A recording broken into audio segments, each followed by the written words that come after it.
Welcome to Deconstructing Yourself, the podcast for modern mutants interested in mindfulness, meditation, and awakening.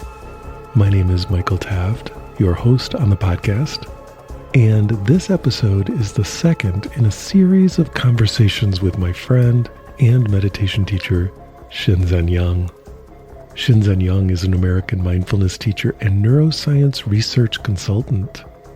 His systematic approach to categorizing, adapting, and teaching meditation, known as unified mindfulness, has resulted in collaborations with Harvard Medical School, Carnegie Mellon University, and the University of Vermont in the burgeoning field of contemplative neuroscience.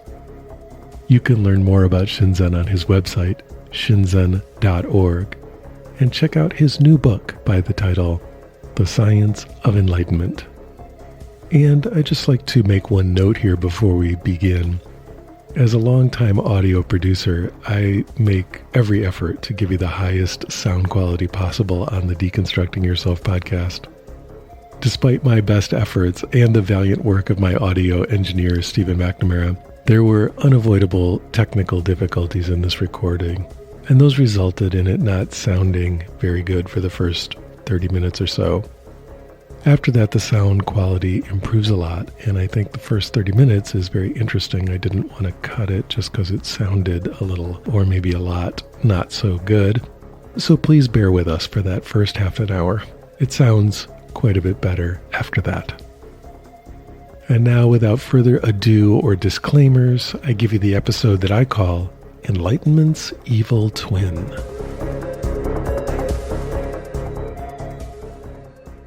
Hello, Shinzen. Welcome back. Excellent. I'm feeling especially lucky to have you back on the program. As you may know, I've gotten a tremendous amount of positive feedback about our first conversation together. So it's great to be doing a second one here. And I wanted to jump right into the deep end.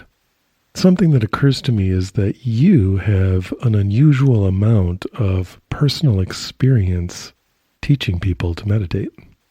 We live in a society that, partially due to your work and the work of others, is now overflowing with mindfulness teachers and mindfulness gurus of various stripes. And these teachers have a widely divergent depth of practice and very different levels of ability as teachers too.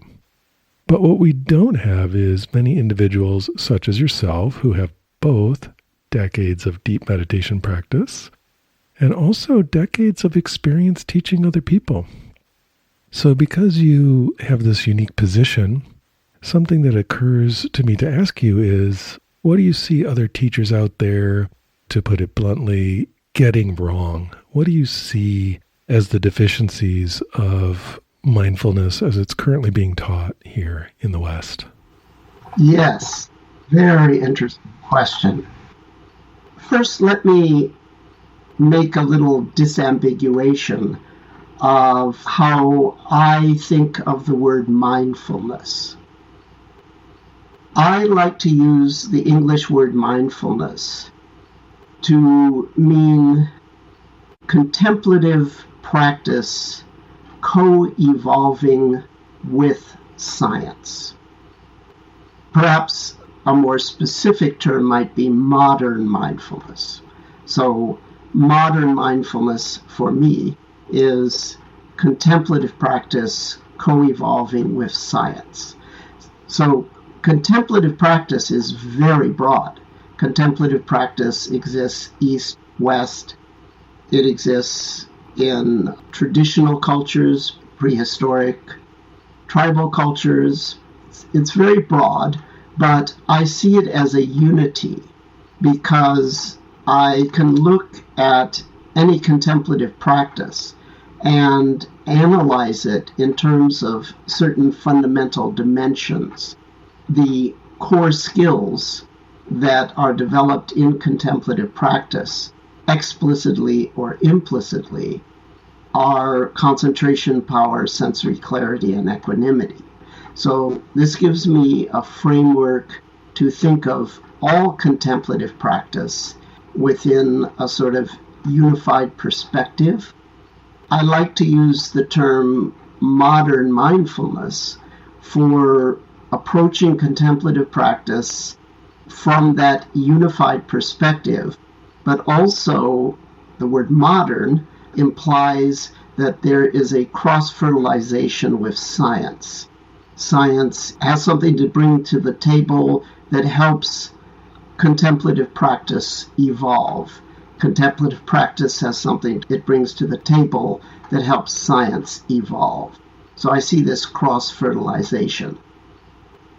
I've been recently referring to that as modern mindfulness. I understand this is not an answer to your question, but I just wanted to clarify some terminology before launching in. So when I look at people that are teaching contemplative practice and using the M word to describe it, and in this case the M word is not meditation, the word is mindfulness. So broadly, people are teaching practices that are in some way or another being linked to the word mindfulness. Now, I've tried to be very explicit about what I would mean by mindfulness. Other people are using mindfulness in other ways.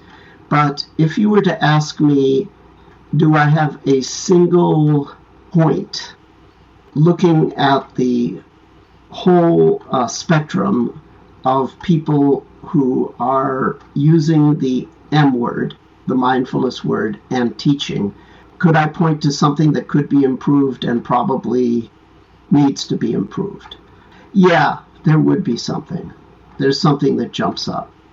And it has to do with the issue of liberating experience. So I like to think of a modern mindfulness teacher as a kind of device that transforms one thing into another. I know that sounds very enigmatic. I think of myself as a device. I'm a device, and I have a purpose in the world. And when I perform that purpose, I'm very happy. And it's a transformation job. As a modern mindfulness teacher, and I'm putting it within that context, my job is to transform small happy into big happy. So let me explain what I mean. And all of this is a preamble to directly answering your question.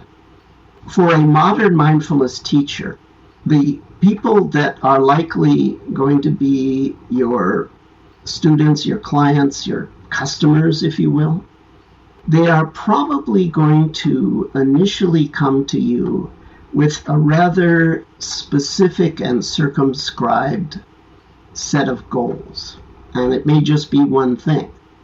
They may come to you because they've heard that mindfulness can improve their tennis game, or help with their lower back pain, or help them perform better in school, sports, or be an adjunct to their psychotherapy, or, etc., etc., etc. So they're likely to come to you with a rather circumscribed goal, and they're going to describe that goal in a certain language.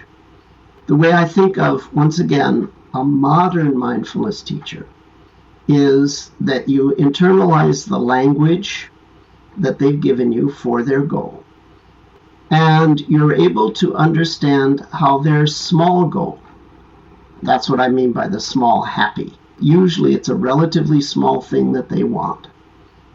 You're able to understand how that specific goal relates to all other forms of happiness, including what I would call the deepest forms of happiness. Now, the deepest forms of happiness are related to two things: liberation and admirable action. And admirable action contains within it, for our purposes, service and other things like having good character. So basically, there's getting over the self, and then there's refining the self as you carry yourself in the world and as you progressively more and more live to serve. So those are the deepest forms of happiness. And they're on a kind of grid that I have, a periodic table of happiness elements. So often the person that comes to you is going to want a fairly superficial and limited form of happiness. Now my thing is that things like improving your tennis game or having a more fulfilling sex life are legitimate applications of mindfulness. They're absolutely legitimate. But they represent part of a relatively superficial aspect of happiness. So a modern mindfulness teacher listens to what the student wants, incorporates the language they use, and understands how what they want relates to all other forms of human happiness. It fits in a taxonomy. Furthermore, the mindfulness skills, the core skills, concentration, clarity, equanimity, and specific mindfulness techniques such as focus in, focus out, focus on everything, working with spaciousness, expansion, contraction, what have you. The mindfulness general skills and the mindfulness specific techniques, which offer strategies. Mindfulness skills and strategies will allow that student to improve the form of happiness they're asking you for. But what the modern mindfulness teacher understands is that however limited or superficial the specific request is, it has ontologically has a relationship to all the other forms of happiness.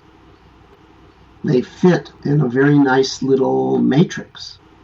Furthermore, the modern mindfulness teacher understands how the generic skills and the specific techniques that teacher is going to impart to the student. The teacher understands how those same skills and techniques are applicable to all the other forms of happiness.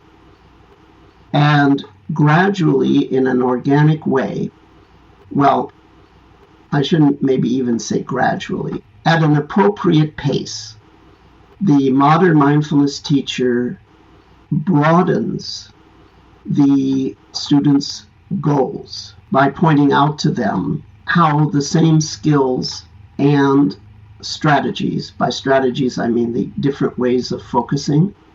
See, a meditation technique sort of has two sides. On one hand, it's an exercise that builds concentration, clarity, equanimity. On the other hand, it's sort of a strategy that can be applied for specific things. When I speak of skills and strategies, this is what I'm talking about. So the modern mindfulness teacher understands deeply how the skills and strategies that they impart to the student to help improve the small happy will improve all of the forms of happy, including the deepest forms of happy, and at an appropriate pace. Because for some people it might be pretty quick, for other people it might take a number of years. But at an appropriate pace, without trying to push the river, the modern mindfulness teacher or coach extends the student's goals from the small happy that they started with to the big happy, which is the entire matrix, including the deeper forms of happiness. And the deeper forms of happiness involve transcending the limited identity and also involve improving behavior and service. The question that's coming up for me with what you're saying is, Of course, it's interesting and powerful that these, let's say, tactical and topical areas that students typically want improvement in their happiness can lead them through proper instruction into deeper forms of happiness and perhaps all the way to big forms of liberation. I'm curious, though, about the potential for a gotcha in there, or even something that might begin shading into the realm of unethical. And it comes up when, let's say, someone comes to you and wants to improve their leadership skills in their corporate job. And you begin teaching them these mindfulness skills that are indeed going to make them a better leader. And yet, you know full well that if they keep practicing this, they're going to start digging into some pretty heavy stuff about impermanence, about no-self, about suffering. They're going to start having liberating insights if they do these practices over time with any kind of regularity. And yet, if you don't say that up front or let them know what they're getting into, can't that be seen as a little bit non-consensual? And to put an even finer point on it, I mean, there's a way that sometimes doing deep meditation can be upsetting or can cause someone's life to suddenly go on a new track. And I'm just curious if you feel like there's any further form of consent that is needed before we begin taking people to that level. Absolutely. I think that those things should be introduced as is appropriate. But as you know, these might come up for some people almost immediately. That's right. So that's why I'm saying as is appropriate. My ideal for how mindfulness should be taught is to have at least one personal coach. And it can't always work out that way, but that is what I think is the best way to go about spreading it. So it's the job of that personal coach to monitor these kinds of things, to constantly be looking for windows and walls. And by that, you mean windows of opportunity for deepening and walls, which are challenges and blockages, yeah. So, in a sense, it is impossible to have fully informed consent for enlightenment because it's both better than and not nearly as good as people are going to imagine it to be, no matter how you try to describe it. However, I think you have fulfilled your ethical duty, to your student if you just do your best to describe to them both the payoffs and the challenges of doing the deeper work. So you have to sort of see how you're going to introduce these things. But I think that it is absolutely imperative, if there's a probability that the student is going to go into emptiness, no self, either because they're showing some of the signs that they're moving in that direction, or because they're doing specific focus strategies that would tend to move them in that direction, or they've specifically requested to move in that direction. If a person is going in the direction of whatever you want to call it, no self, true self, emptiness, oneness, elastic identity, call it whatever you want, they should know not only the uncomfortable things that they might have to go through, like confusion, weird physical sensations, intense emotional sensations, etc. They should know not only about those, which are sort of standard walls, but they should know that there can be a process of integrating the emptiness, and that can be a challenge. That's a whole training in and of itself. It's one thing to lead a person to emptiness. It's quite another thing to lead a person through emptiness into a stage where the emptiness has been fully integrated and become a source of deep fulfillment, connectivity, positive behavior change, and service. All of these are part of integrating the experience of emptiness. And some people don't need to do much training to integrate emptiness. It just happens, either suddenly or gradually. They're in the no self or the no world and no self, or the source, the ground. Like I say, call it whatever you want. Either suddenly or gradually they're there and they get it.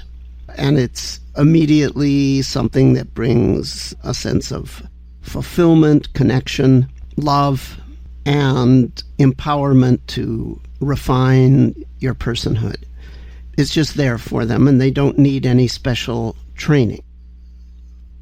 However, very often people actually have to be taken through a process whereby the experience of emptiness is systematically integrated into their life, leading to the list of good results that I just mentioned.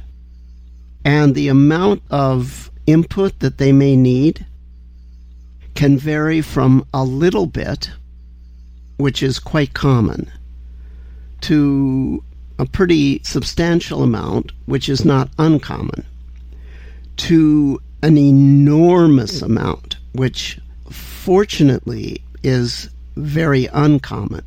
But there is a spectrum with regards to the amount of specific training that a person needs to have what I call an integrated experience of emptiness, aka no self. And by integrated, I mean the things I just mentioned. It's a source of fulfillment, it's a source of motivation, positive behavior, service, love, connection, and so forth. So there's a spectrum with regards to the amount of specific training. Some people at one extreme don't need any. And then there's a whole lot of intermediate shades. Now, the most extreme case at the other end of the spectrum is when they go into the classic dark night / DPDR. That is enlightenment's evil twin, in a sense. That requires, in my experience, an enormous amount of training and attention, and often takes actually quite a long time, years in certain cases, to get to the point where, yes, indeed, they have now integrated the void and they're very, very happy campers. So there's this spectrum of attention from the coach that the student may need after they get into a deep and abiding and clear experience of emptiness of self, emptiness of world. And we absolutely should let people know about that up front. Yeah, I think that there's actually a number of interesting points in there. One is that the goals that the person shows up with initially, for example, wanting to be a more effective leader, at a later stage as they go deeper might get absolutely deconstructed into meaninglessness. They might find that that goal doesn't matter to them at all anymore. And that has to be talked about as a possibility. However, it's also a possibility that they may become more and more and more effective as an enlightened business leader. And so you just have to, I would say, adumbrate the whole spectrum, meaning give them a shadow, an outline of what could happen. And that's as close as you can get to informed consent. Yes, that makes sense to me. I have a number of coaching clients who are both highly effective, very self-actualized business leaders who also understand about awakening and those possibilities and may be somewhere on the spectrum of awakening. And they often ask me, if I go further in this, is it going to somehow derail me or make me unable to work? Will I have to spend a year in a monastery integrating this and so on? I mean, this is actually not that atypical of a question. You just addressed that fairly clearly. Yeah, I could add some detail. I think a good model is physicians. What a doctor's going to do, if you ask them, hey, doc, what's going to happen? They're not going to tell you what's going to happen. They're going to say, well, this could happen, this could happen, this could happen, and here are the probabilities. That's the way medicine currently works. And that's reasonable. That's fair. So I think you can say things like, I'm not going to say that you couldn't get derailed and need a year of, personal attention, but I can say that that's unlikely. More likely is that. And even more likely is this. And then the likely is based on what you know from your teaching and other people's teaching.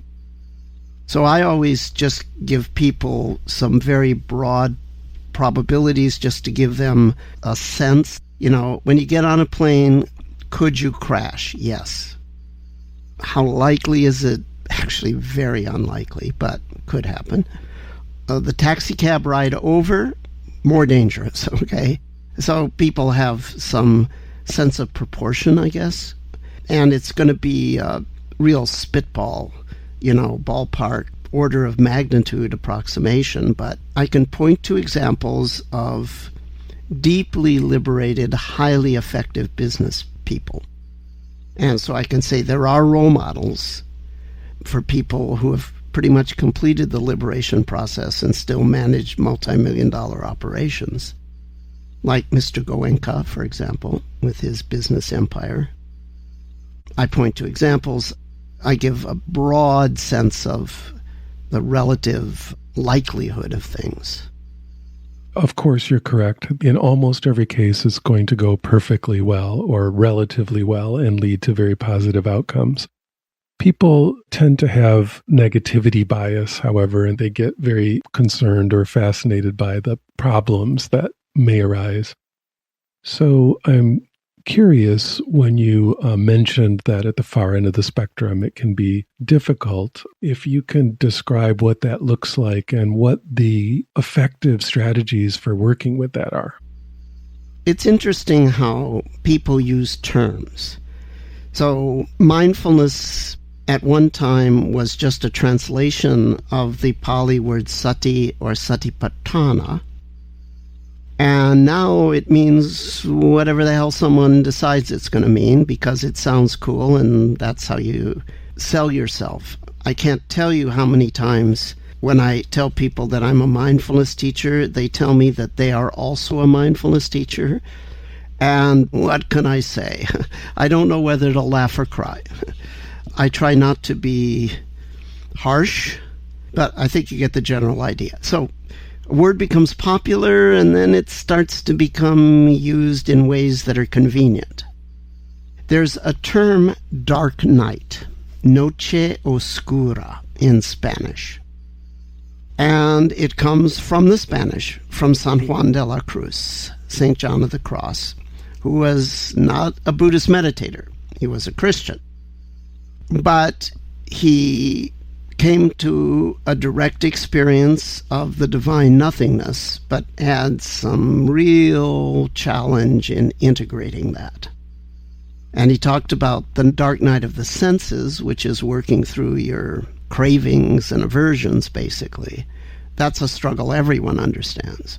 But then what about when you've worked through your cravings and aversions, and now you've experienced God directly, but it turns out that God's a little less something than, as a good Catholic, you thought he, she, it was going to be. So then that took some integration. And that struggle he called the dark night. The Buddhists actually do have an analogous term for emptiness as a bad trip. It's called falling into the pit of the void. However, what has happened now is that the term dark night has come into the Buddhist world. It would be good if we use that term to mean a deep and abiding experience of emptiness that you're having a lot of difficulty integrating. It would be good if that was the technical term for that, or put in more Buddhist language. It would be good if the question, how do you make it through the, quote, dark night, is the same as how do you make it through the pit of the void. But now what I've noticed is that people are using the term dark night to mean any kind of challenge, any kind of difficulty, any bad doo-doo that percolates up to the surface as you're practicing. I have people now telling me, I'm going through the dark night. Okay, describe it to me. Well, when I sit and meditate, I get confused and all these emotions come up. Well, okay, if you want to call that the dark night, but I'm going to just call that a certain kind of sensory arising. Anyway, I just wanted to clarify these terms. Yeah, it's very important because wherever you see a lot of heat in discussions about contemplative practice, usually it's been my experience that that comes about through an imprecision in definitions and use of language. And yeah, it comes about through people's egos also. But they'll get over their egos if they keep practicing long enough. Practice takes care of the ego that's firing these contentions. But it's a different training that takes care of the lack of speaking precisely. Anyway, whether we want to call it the dark night or the pit of the void, I do have a standard procedure, and it's both prophylactic and remedial. We were talking about informed consent, okay?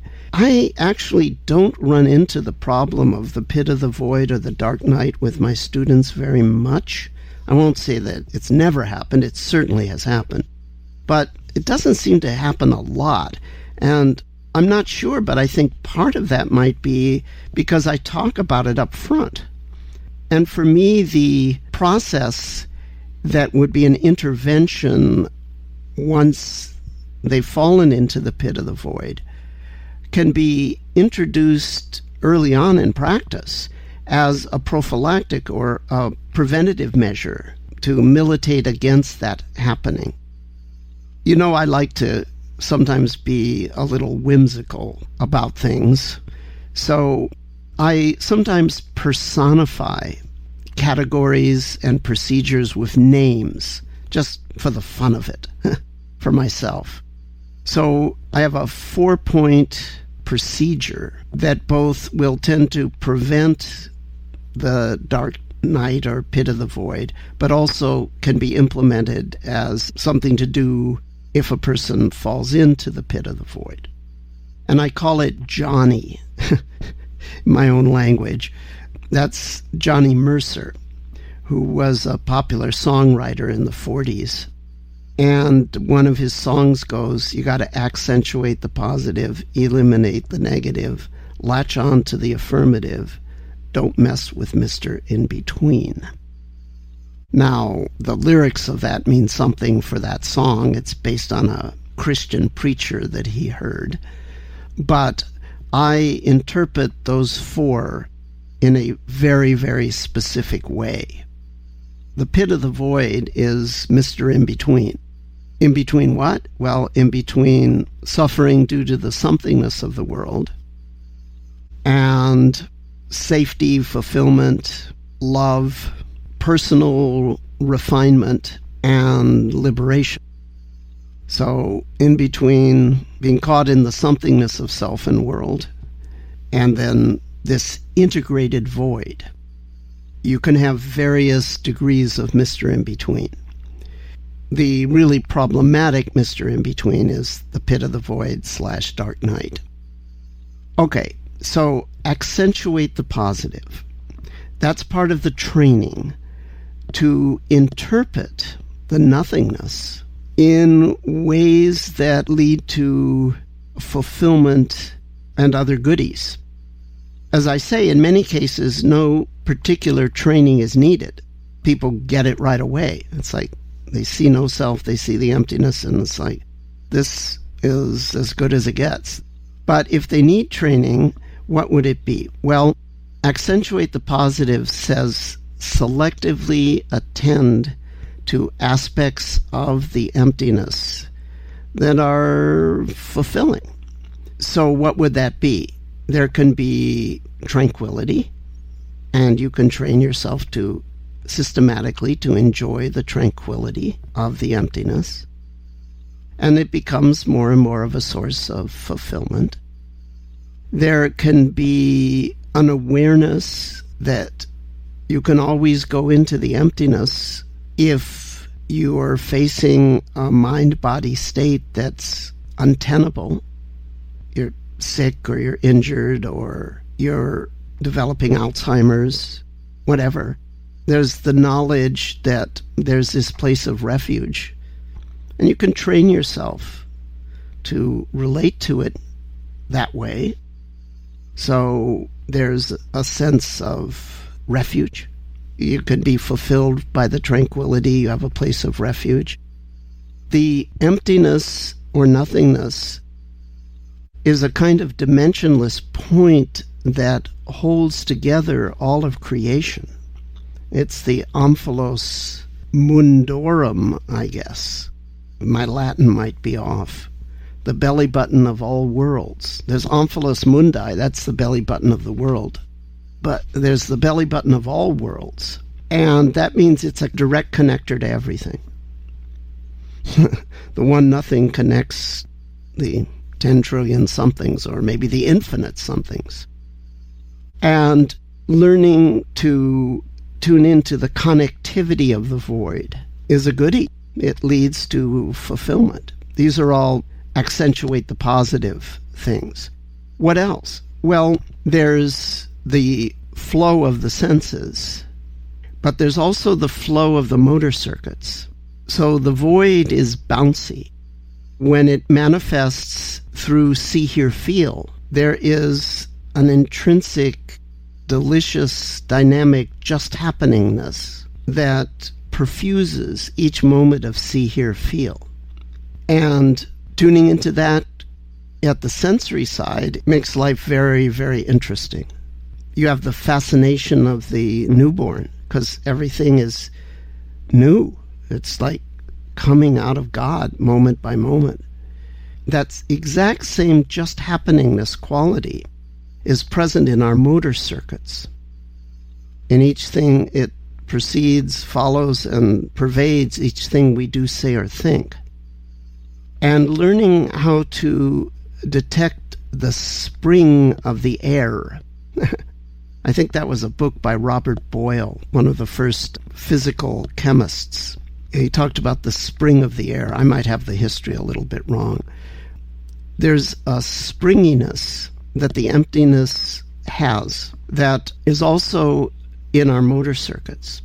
I have a whole series of techniques designed just to point that out to people. Auto move, auto speak, auto think are actual strategies, focus strategies for pointing people in that direction. So learning to appreciate the spring, the bounce, the Zen bounce of the void as it manifests speech and body motion and thought within you as motor activities. That's a positive. And that is one of the things that puts the bounce back in your step. After you've worked through doing things because you're driven by fear and desire, why do you still do things? Well, you do them in part just to do them. Like a little child. So just like you deconstruct the self step by step, Your sight is deconstructing yourself. So that's deconstructing the somethingness of self. But turns out that the same process deconstructs the somethingness of the world. So now where do you stand? So then you have to reconstruct a new empty self. And it's systematic, and it takes a while. Just like the deconstruction will often take a while. It depends on the person. But, well, I guess that's the same way. Some people get a rapid deconstruction. Some people, it's a very gradual process. Some people rapidly integrate the void. Other people, it's a more gradual process. Once you've deconstructed the self as thing, you reconstruct the self as no thing. It's not a noun now, it's a verb, but it's important that that verb be grammatical and eloquent. So you get the bounce in your motor circuits, and it's fun. You're like a little child that just jumps in the puddle of water just because it just happens. That's what you do. And you take care of your life, and to the best of your ability, serve others from love, just because it just happens. But that takes training also, and part of the training is to learn to appreciate the bounce. So I've just given you a long list, and there's more, and that's just accentuate the positive. Eliminate the negative. Well, eliminate is tricky here. There can be parts of you that aren't empty yet, and the parts that aren't empty might be freaking out because of the emptiness. That's in fact wherein a large part of the problem lies. It's like, I'm not satisfied. I wanted more. Is this all there is to God? Well, no. There's a little bit more to God than that. What's that little bit more? Well, you know that experience that you just reported of wanting God to be more? That's part of you that's not yet empty, that's reacting. Or maybe you're frightened, or maybe you're pissed off all the time. I've had people go into the dark night and have a lot of fear. That's pretty common. But some people get a lot of anger going. And some people get disappointment. They expected more of enlightenment. The thing is, whether it's fear or dissatisfaction or abiding irritability at everything, that's the part that's not yet empty. There's still something. And you, quote, eliminate that. The eliminate is in air quotes because, strictly speaking, there's three ways to eliminate. The problem with the part of you that's not yet empty and freaking out at the empty. There's three basic strategies. You can turn towards it, you can turn away from it, or you can alternate those two strategies. I usually advocate turning towards it in these cases. Typically, that involves using the focus-in technique. And when I say eliminate, what I'm really saying is love it to death.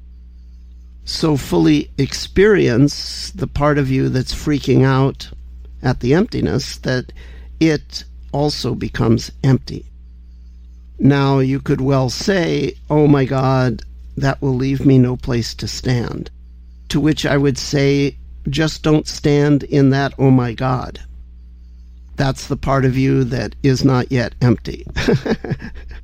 In any event, you might say, well, what will happen then? What if I deconstruct all of my freak out about the emptiness? Well, I would say maybe a lot of things, but let me just say two things.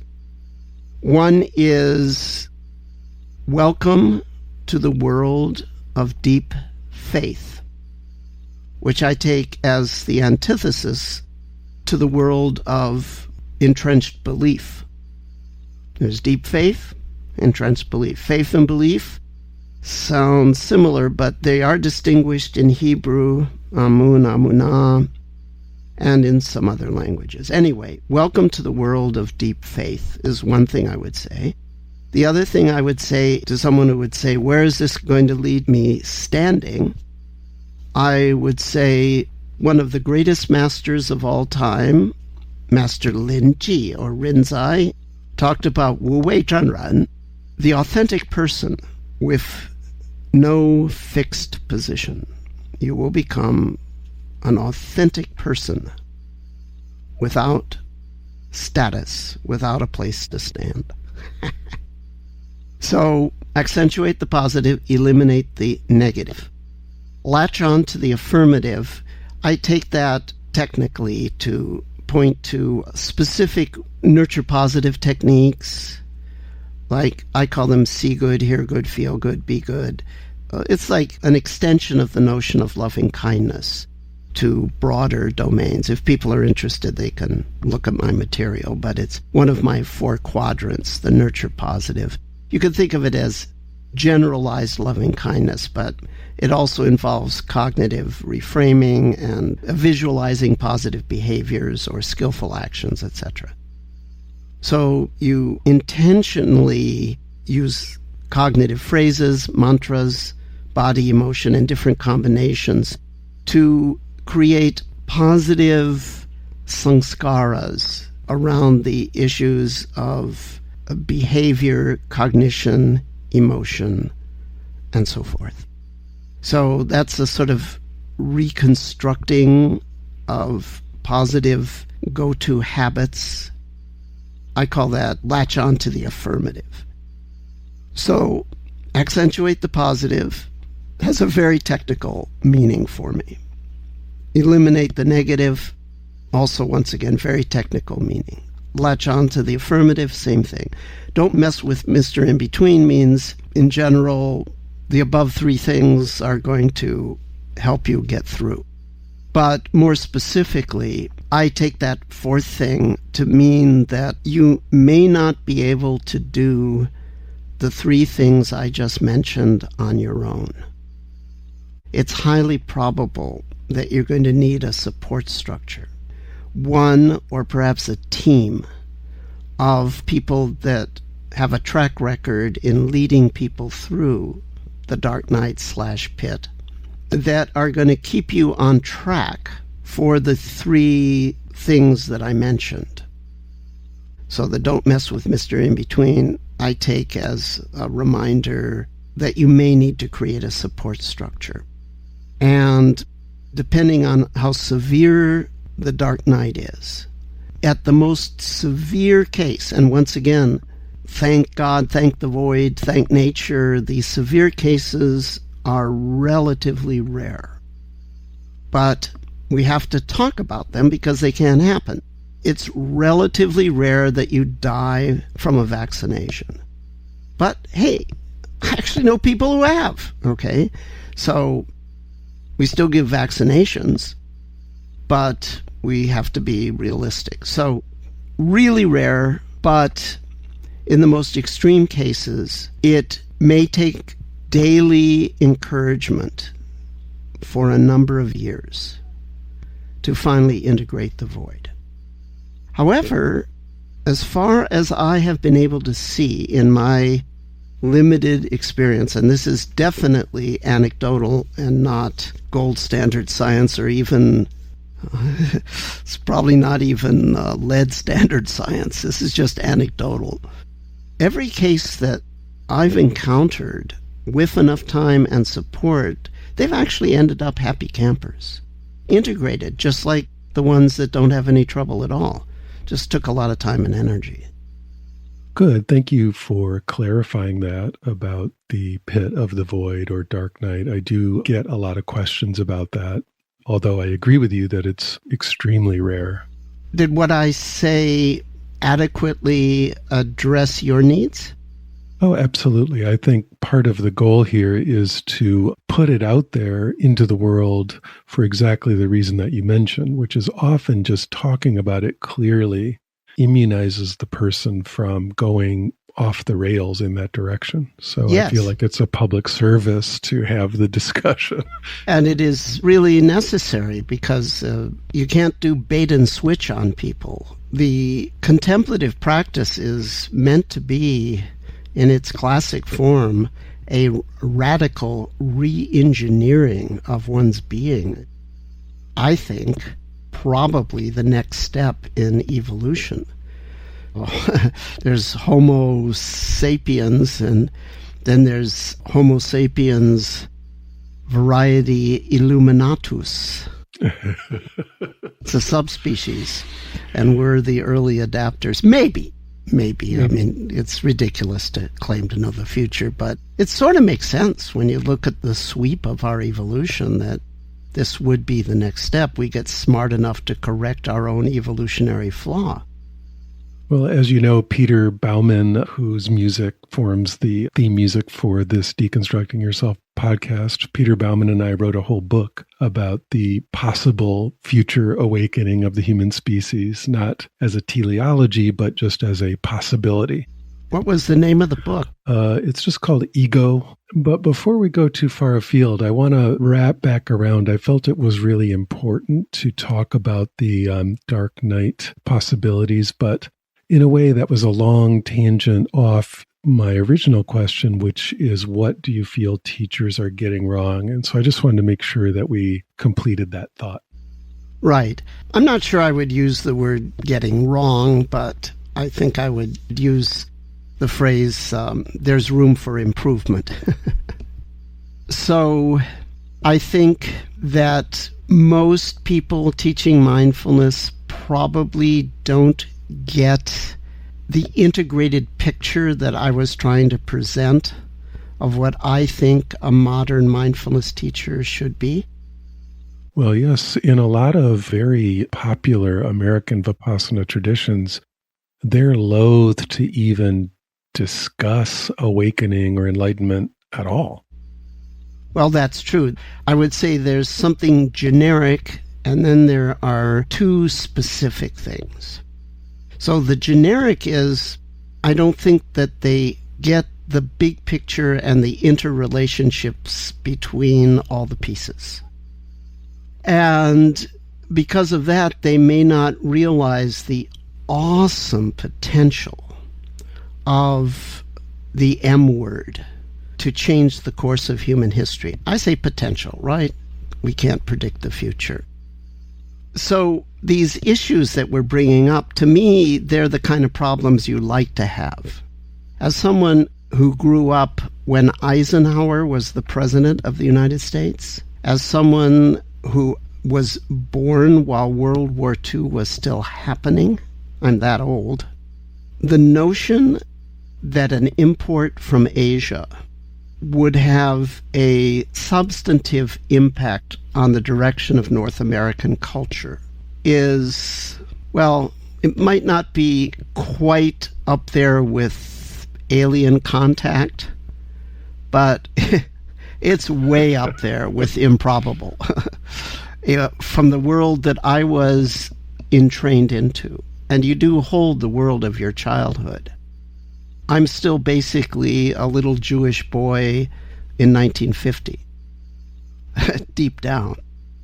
And I can tell you that that little Jewish boy of 1950 United States cannot effing believe what's happening with this.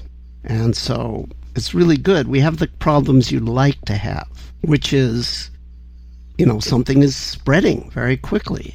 And what's spreading is essentially a good thing. So let's remember that this is the kind of problem you like to have. And I'm not concerned that it gets watered down as it gets popularized. I'm not really concerned about that. As long as we have the structures in place to make sure that the deeper stuff is readily available. As long as the noise doesn't completely overwhelm the signal. That's right. And as long as we strengthen the deeper signal with structures around the world, I think it's actually a good thing, because lots of people being involved with the M word on a superficial level means that the general level of concentration, clarity, and equanimity is slightly improving. And that slight improvement creates a basis. The more people get superficially interested means a larger basis for people to become deeply interested. So it doesn't concern me very much. As long as we're able to address and reach the people that get ready for the deeper stuff, I don't see any problem in having a very broad base. In fact, I think it's advantageous, big picture-wise, even if it's a broad and superficial base. So anyway, to get back to your question, if I were to say what could be improved or what's missing with many people who are teaching something that they're calling mindfulness, I would speak of a general concern, and then I would speak of two specific concerns. So the general concern is that I think a lot of people don't get the big picture, and they don't get the relationships between the parts of the big picture. What are the basic dimensions involved in mindfulness practice? What are the basic dimensions involved in human happiness? What are the basic dimensions involved in mindfulness focus techniques? What is the relationship between the basic dimensions of mindful awareness, the basic dimensions of mindfulness techniques, and the basic dimensions of human happiness? All of these are connected in quite specific and natural ways. And someone that gets that big picture becomes what I call a competent modern mindfulness coach or competent modern mindfulness teacher. A competent modern mindfulness teacher, to repeat, knows how to start wherever the student may want to start, and in an organic way, eventually broaden and deepen the student's goals so that they include the deeper forms of happiness as well as the more superficial forms, and they include all of the basic categories of happiness, not just a few. I like to think of the basic categories of happiness as coming under 5 rubrics: reduction of suffering, elevation of fulfillment, understanding yourself at all levels, improving behavior, or you could also say more skillful action, mastering your actions, and then service, outreach to others. So I call it relief, fulfillment, wisdom, mastery, and service. When I say broadening a person's concept of why they do this practice, it means to eventually encompass all 5 of those categories. And when I say deepening, I mean eventually encompass the things that you can't achieve without mindfulness and that turn out to be, in many ways, the most important forms of happiness. So I would say that generically, I don't think that there's a clear appreciation of the basic dimensions of mindful awareness, the basic dimensions of the focus techniques, the basic dimensions of the goals, and how all those relate to each other in natural ways.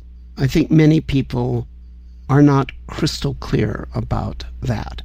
This notion of the competent modern mindfulness coach being a device that transforms small happy into big happy is just my reworking of the traditional Buddhist notion of upaya, meeting people where they're at. Except in the past, the way upaya has been done in previous cultures, I don't think can hold a candle to what we're going to be able to do in the modern world. Because the way it's been done in the past has been often rather superficial, sometimes ethically questionable, often related to superstition and hoodwinking people. And we don't have to do any of those things now in order to get people involved. Yeah, it's very fascinating how the West has developed a whole very wide spectrum of ways to help people be more fulfilled or more actualized in these more, let's say, worldly dimensions.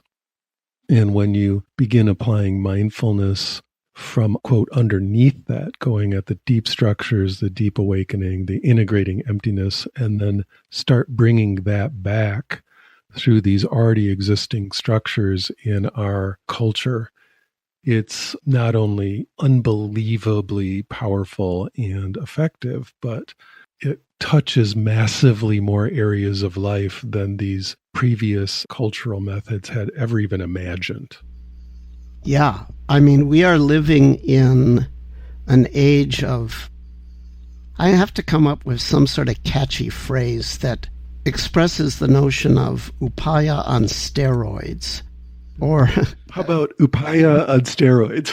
Upaya on steroids. Well, that might be a little off-putting to some people, but hey, what the heck.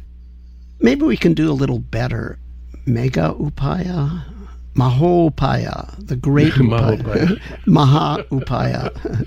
Well, no, there's got to be something. Let's see. Ati upaya. Upaya beyond upaya. You know, the problem with Ati, Indic spirituality, whenever there's a state that some teacher claims, some other teacher puts the word Ati in front, which means beyond, right? Or the equivalent thereof. For example, let's say that I say Turiya is the ultimate. So Turiya, you're very familiar with this, right? From Hinduism, yes. Like the fourth, right? So I'm going to take that to mean enlightenment. And then I've heard teachers in the Hindu context claim to teach Turiyatita, okay, that which is beyond the fourth.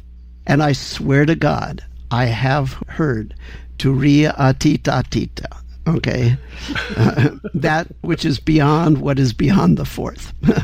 Okay, so you can always put Atita on there, or Ati. Postmodernism here. Yeah, postmodernism. You can always trump your spiritual competition, you know, by just throwing Ati on there, or the equivalent thereof, and saying, well, wherever those other guys took you, we take you to the next step. And it is in the nature of the integers, as established by the piano axioms, that there's always a next. There's always a successor, and it never ends.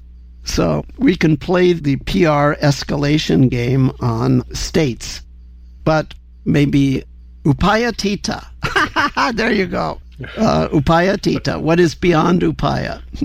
And I can even offer you a candidate for Upayatita. I'm waiting. Well, we're joking, but this might actually happen.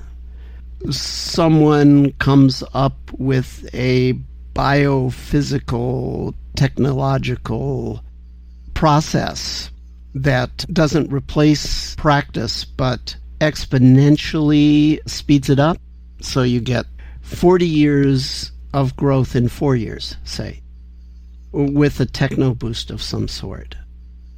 And if that were to happen, then all of the wonderful things we've been talking about and all of the problematic things we have been talking about now go on steroids, because we're now talking about possibly hundreds of millions of people getting into no self and emptiness. And oh my God, that would make a very, very interesting world. Okay. So getting back now to question. So I think if I had to point to something, you know, what's being missed? Well, I think broadly this big picture and how powerful the big picture is maybe not appreciated. That's sort of generic. Then there's two specific areas where I think there could be improvement. One is something you mentioned. So there's this last row in my happiness grid. So those are the deepest forms of happiness. And the center column which is the wisdom or understand yourself at all levels. The last row in the central column is called understanding yourself at the deepest level. So understanding yourself at the deepest level is understanding yourself as no self or true witness or everything or nothing. It's integrated void that we've been talking about. To me, that's understanding yourself at the deepest level. I think one of the problems with mindfulness teachers, and this is not just with people that may be superficially trained and working in a, quote, secular context. The problem that I'm about to describe is actually saliently present within many Buddhist teachers. And the problem is they don't want to deal at all with that aspect of happiness. They don't want to talk about it, and they don't want to orient people towards it. And I can understand that. Now, when you are saying they don't want to point to that, you mean they don't want to talk about awakening? That's correct. You can call it awakening, you can call it enlightenment. Maybe a better word would be liberation. Or you can just call it the limiting case of understanding yourself. If we take understanding to be going deeper and deeper. So when I say limiting, maybe I confuse people. I'm using that in the mathematical sense. Yes. The limit of a sequence is where it eventually is pointing to. See, this is the whole thing about understanding the relationship between the forms of happiness. You need to be able to smoothly and naturally and effortlessly move from surface to depth. At the surface, you're going to have something that anyone is going to agree with. No one's going to disagree with. No one. No one on the planet. It doesn't matter whether they're right or left or a theist or an atheist. Doesn't matter. You start with something that everyone can agree with. Oh yeah, that's good. So I start with the notion of understanding yourself. One of the things that you can tell a student the first day without being weird or threatening, one of the things that mindfulness practice will help you with is understanding yourself better and at all levels. That seems appealing and non-threatening to anyone, I'm going to say. And if they want more, you can tell them more. What you mean? What's more? Well, there's understanding yourself that you might get by going to a therapist or a counselor, or by just introspection, sort of looking at yourself, asking yourself questions about who you are and what you want and what you do. We'll call that understanding yourself at a surface psychological level. Does that make sense? I doubt that anyone's going to say that doesn't make sense. And concentration, clarity, and equanimity are helpful for that. And that's why they make a good adjunct or potentiator for therapy. So understanding yourself at the personal level is something a person might go to a therapist for, or they might just look within. But in either case, if they have CC&E skills, they're going to be able to do that better. So it's legitimate to claim that understanding yourself at a surface psychological level is potentiated or aided by mindfulness. Then there's understanding yourself at a deeper level, which is what would be addressed by depth psychology or by actually what our ancestors would have called entering the spirit world. It's part of shamanism. Some people might see angels, or some people might have certain archetypes or avatars that they relate to. Some people, when they look within, might get a sense that there's a sort of deep mind that is connected in some perhaps ill-defined way, what Jung would have called the collective unconscious. So the understanding of yourself that you achieve by going down to that level, well, mindfulness skills will allow you to do that in a healthy way. I still take that to be a psychological realm, but it's depth psychology. What Freud and Jung claimed to be able to touch. So it does have a tradition in the West. It also has a tradition in Buddhism. It's called the Sambhogakaya. In Hinduism, it's called the Linga Sharira, the subtle body, etc., etc. Then there's understanding yourself as a sensory system. That's early Buddhism, where you untangle the sensory strands and unblock and stop grasping. Now, in early Buddhism, that was the 5 skandhas, etc., but I use Occam's razor and I use a simpler formulation, but it's the same basic idea. Inner see, hear, feel is a system. When you fully untangle it, the somethingness of self goes away. So that's level number 3 of understanding yourself. But then what's inner see, hear, feel made out of? Well, the same thing that outer see, hear, feel is made out of. It's all made out of the vibrant void. And that's understanding yourself at the deepest level. So I introduce enlightenment or liberation as simply something that's on a continuum with psychology. It's just, okay, you understand yourself this way, now let's look a little deeper, now let's look a little deeper still, now let's really look deeply. So instead of making a big deal about the E word, I have it in there under a rubric or category that generically no one has any objection to, which is understanding yourself. So I've in some sense normalized enlightenment. It's just the deepest case of understanding yourself. And if you want to know what I mean by deep, I can tell you what I mean. I mean that each moment of conscious experience doesn't simply arise instantaneously. It takes 10 milliseconds or 50 milliseconds or a few hundred milliseconds, or in some cases a few thousand milliseconds. That means a few seconds, for it to go from the instant that the processing begins to the moment when you have a conscious experience. It has to work its way up, in many cases from the spinal column or from deeper ganglia through various processing centers, and then finally sort of spills out on the surface of the cortex, and we have a conscious experience. That takes time. Not a lot of time by human standards, but actually 100 milliseconds is an eternity by quantum physical standards. Yeah, and it's those layers of processing, or what in our last conversation I often called pre-processing, but what's going on at those layers of processing?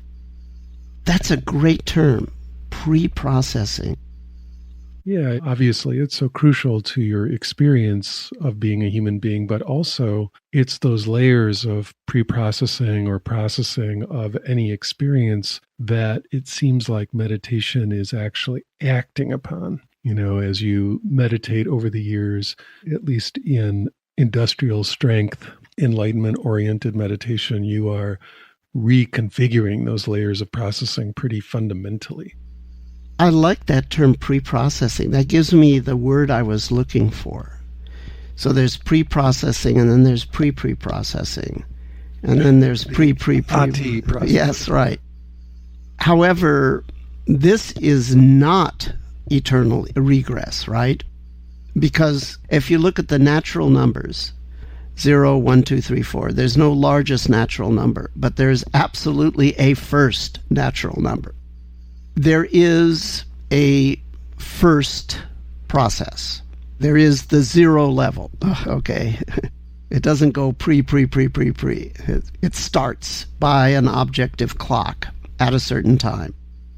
And then there's a process and another process and another process, and it percolates up to consciousness. Consciousness is probably a continuum, not a binary. But in any event, at some point it's conscious.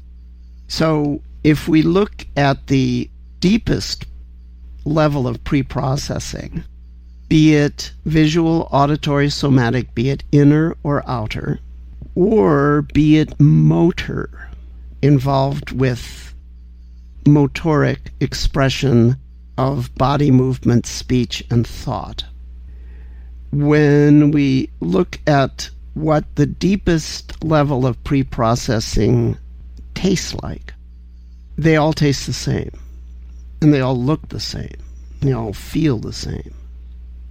My experience of it is space effortlessly, simultaneously spreading and collapsing, creating a cleft wherein self and seen arise, a time-space volume.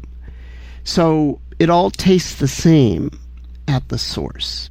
But also, as your contact with the source gets clearer, you don't lose contact even as it's percolating up to consciousness. It's always surrounded by that. So the 10 trillion somethings are connected to the one nothing through the two doings of expansion and contraction. So that's what it tastes like. So that's all I mean by understand yourself at the deepest level. And there are no doubt biophysical correlates of that deepest level. And a case could be made that enlightenment is simply the extension of awareness into the pre-processing, pre-processing, and pre-processing.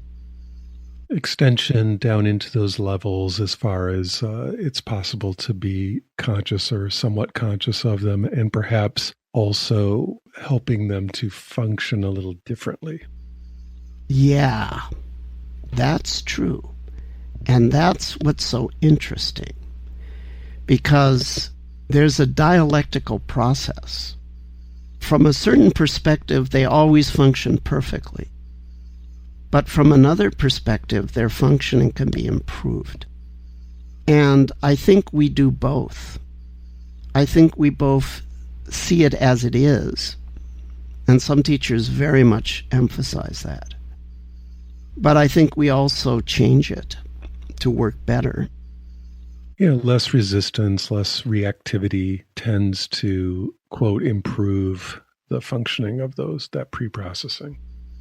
So, to get back to your thing, this is a perfect example of what I mean by understanding how all the dimensions are related in a big picture. Yes. So the problem, to get back to now the specifics, is that many teachers, including many traditional Buddhist teachers, don't want to address the issue of what I'm going to call understanding yourself at the deepest level. They don't want to talk about it. They don't want to encourage it. Now, I can understand a rationale for not talking about it and not encouraging it. I can understand why one may make that decision. You start talking about it and people develop a craving, or they develop a fear, or they develop a comparison mind, or they blah, blah, blah. Okay? So yeah, I can see why you might not want to talk about it. But I still think we should talk about it and, quote, encourage it, but in the very gentle sense of the fact that we encourage any broadening and deepening of their paradigm of happiness. This is just part of that larger picture. But here's the thing that does a little bit frost my buns. Only a little bit. To repeat, I can see not talking about it, I can see not encouraging it. But if you have a student that starts to move in that direction, to shut that down, that a little bit frosts my buns. And this is a story that I hear a lot. Yeah, me too. A lot. I was on a retreat with so-and-so. Then they're going to report something that is one of my standard windows. Maybe they got very significant flow. or they had spaciousness experiences, or expansion and contraction, or oneness, or a sense that there's a formless self, or no self. Okay, one of the standard windows presents itself in a salient fashion, and the teachers shut it down. They said it doesn't mean anything, just get back to your breath. Why are you trying to get somewhere? You're getting involved in grasping. Yeah, why do you need to be special? And not only do they not point out the significance, not only do they not point out how to work with it, they actually, in the worst case scenario, fault the student for being interested in it. And what that does is it confuses the student. It misses nature's window of opportunity, and the student feels unheard and not understood because they know that they were experiencing something significant. So this sad story I hear a lot. Yeah, it's actually sadly quite common.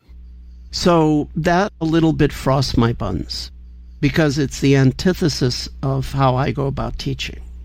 I'm looking for the windows and walls. I talk about them. I say, here's what it means and here's what to do with it. So there's that.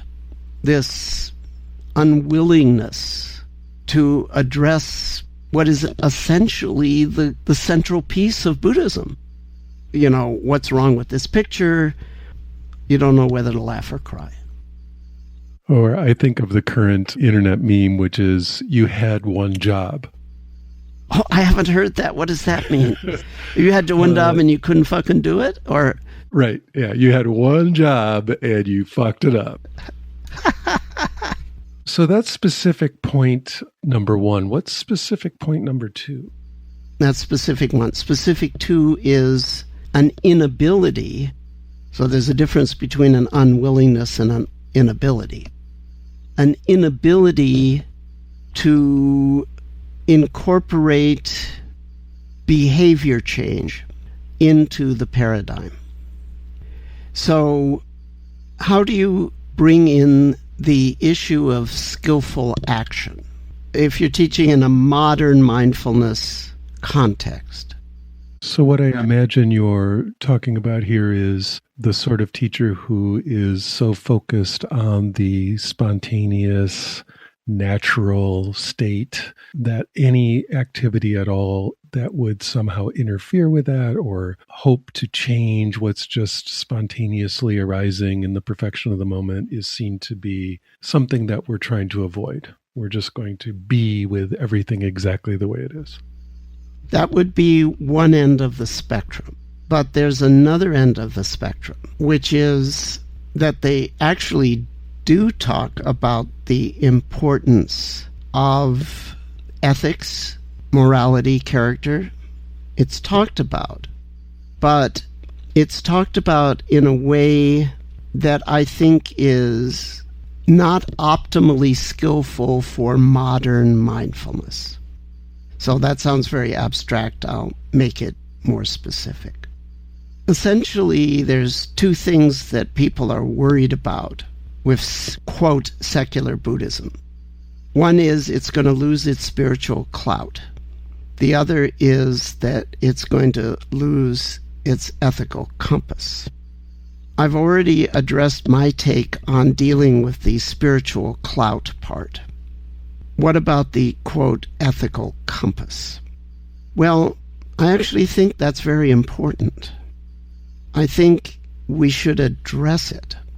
But I think big picture-wise, in terms of reaching hundreds of millions of people in a wide range of cultures and political systems, and covering the whole spectrum of philosophy and political ideology, if we want to really reach the bulk of this planet, I think we have a very interesting conundrum, which is how do you introduce the notion that mindfulness practice is not just about feeling better, and it's not even just about getting liberated or enlightened.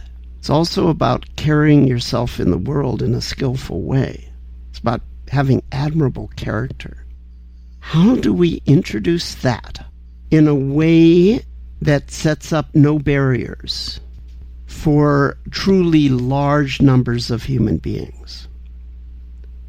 That's very tricky, because each individual teacher and each individual organization has the right to encourage whatever politics or ethical standards they think they want to encourage. That's their business. If you want to make programs that sensitize you to white privilege, if you want to make that part and parcel of the Dharma for North America, hey, be my guest. That's your business. But if we want to talk about the big picture of reaching large numbers of people all over the world, then we have to be really, really careful that we don't set up barriers that only let in certain kinds of people.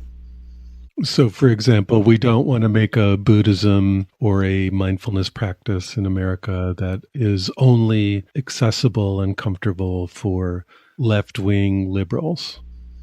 That would be an example. Each individual teacher and each individual organization has the right to have whatever philosophy or politics or values they want to have. My job, I only have one job. That's to save this planet. So individuals do what they do. But I'm saying if we want to formulate a big picture strategy of mindfulness, and perhaps mindfulness with a techno boost, sort of pulling the bacon out of the fire at the last minute on this planet. If we want to formulate a strategy to facilitate that, which I do, that's my job. I only have one job. Then that big picture strategy cannot set up barriers to any significant specific group. And that gets very, very tricky because people are very, very entrenched in their notions of morality, politics, religion, philosophy, etc., etc. So, is there a way around this? That's the job. The job is to be smart enough to figure out a way that we can introduce the notion of becoming a better person without setting up barriers because of how we've defined better. But my idea for the big picture strategy, there shouldn't be anything in there that even remotely sets up a barrier for any major cohort of human beings, any major group of human beings. I may feel very passionate about certain issues, and it's likely that my passion in this regard probably aligns with many of the people that are listening to this program. But I would stick to generics if I'm listing things, general guidelines or suggestions. And even in that case, I would not lead with them. They would be part of a larger picture. So just as I introduce the notion of enlightenment by making it simply a certain form of understanding yourself, I would introduce the concept of skillful action as one of the main categories of happiness. People that know how to act skillfully and become happier, and in a lot of different ways. So what do we mean by skillful action? Well, we're going to actually distinguish different levels of appreciation of skillful action.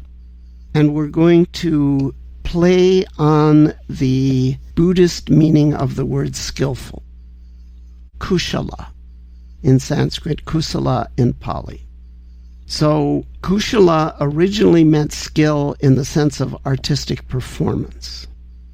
But then in Buddhism, it's widened to include what we would call character. So skillful actions are actions that show good character.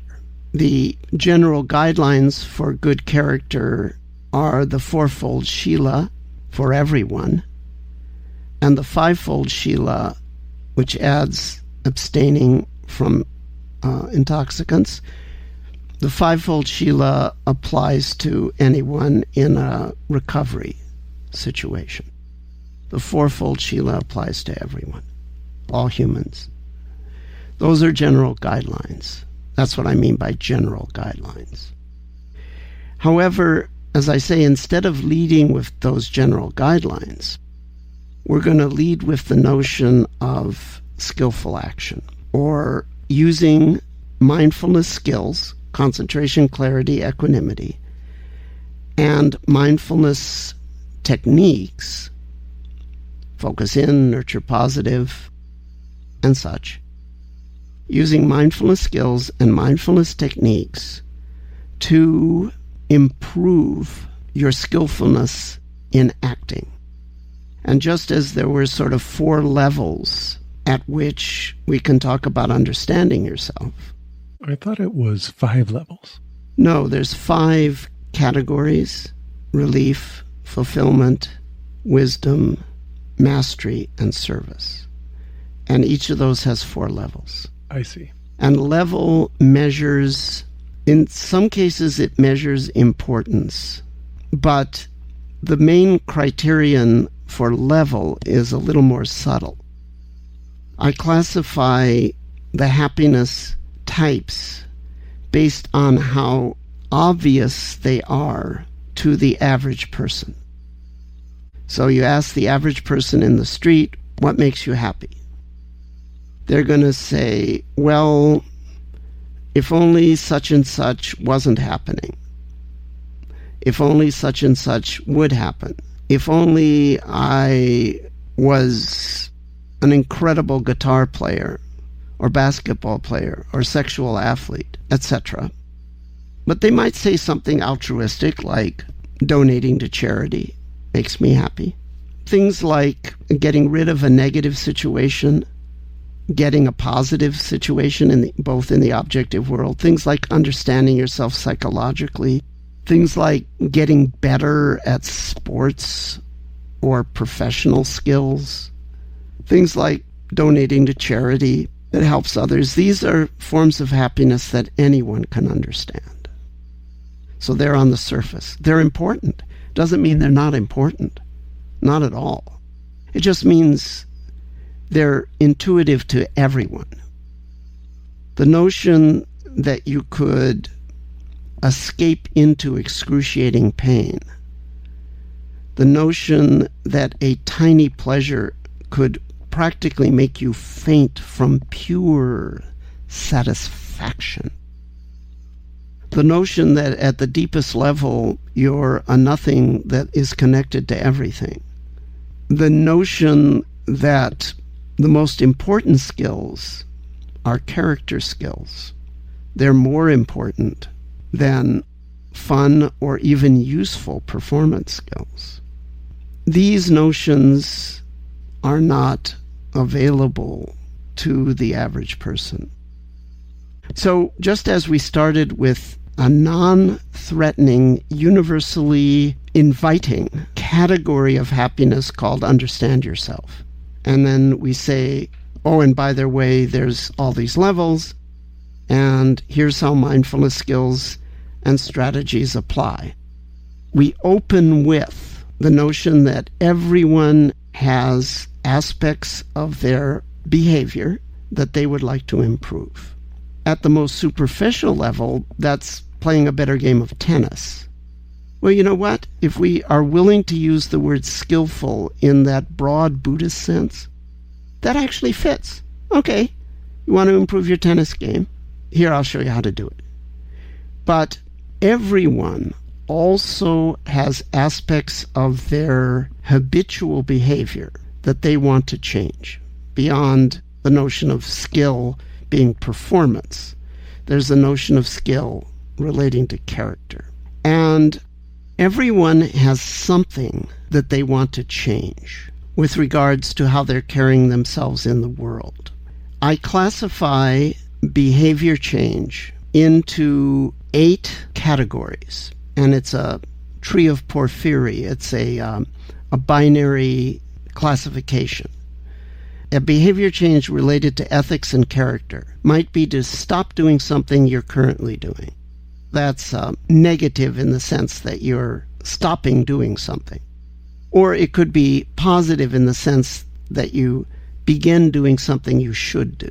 So broadly, behavior changes come under those 2 categories. There's do's and don'ts. Yeah. So there's start versus stop, or less versus more. But also a behavior change might be something big, but it could also be something small. A behavior change might be something that you're committed to making, or it might be something you're merely willing to consider. So if you did the math on this, that's a sequence of 3 binary branchings. So that's 2 to the 3rd equals 8 categories of behavior change in the area of character, ethics, whatever you want to call it. So we introduce the notion of behavior change. That's what we lead with, not the notion of the guidelines. The guidelines enter in. They enter in another place. And by the way, other things also enter in along with the guidelines. They're needed to supplement, or they may be needed to supplement, but that's a different conversation. I don't want to lose the vector that I'm on right now. So instead of leading with, you should do this, you shouldn't do that, we lead with, okay, here's 8 kinds of behavior change. Mindfulness will help you. I don't need to know what the behavior is in specific, unless you want to tell me, but you can keep that confidential. But I do need to know which of these 8 categories it comes under. That's all the information a modern mindfulness teacher needs to lead a person in behavior change. They just need to know which of the 8 broad categories they're working on. And then you formulate a strategy based on mindfulness, skills and techniques. You formulate a strategy and you give them the assignment to apply that strategy, and then you follow up on the behavior change and you support them. To me, that's how you get the foot in the door. Start there. Now we've introduced the notion that we can change behavior with this practice. And then we just build on that. And we haven't excluded anyone. We haven't set up any major barriers. I just want to say one other thing, which is it's okay if a mindfulness teacher doesn't know how to lead a person to and through liberation. As long as they've got on speed dial 1 or more people that do. And it's also okay if a mindfulness teacher doesn't know how to lead people through the pit of the void, dark night, whatever. Once again, as long as they have on speed dial people who do know how to do that, so that they know to look for the really significant windows. They know the signs that the person is moving towards liberation, and they know the signs of incipient dark night. And if they don't know how to deal with it, that's okay, as long as they immediately bring on a competent specialist. Yeah, they know how to refer such a person to the specialist. That's how it works in medicine. We're talking about the modern world. All right, Shinzen, thank you so much. I really appreciate you taking the time to answer that question in such detail. How fascinating it is what can happen to a Jewish kid from 1950s Los Angeles. You give them enough decades to follow their interests.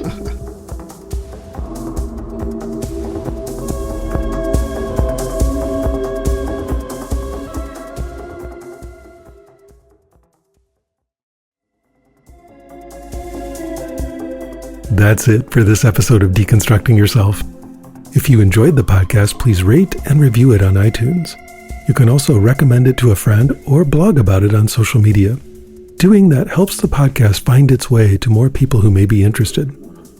If you are moved to support the podcast, you can do that by contributing to the production costs on my Patreon page.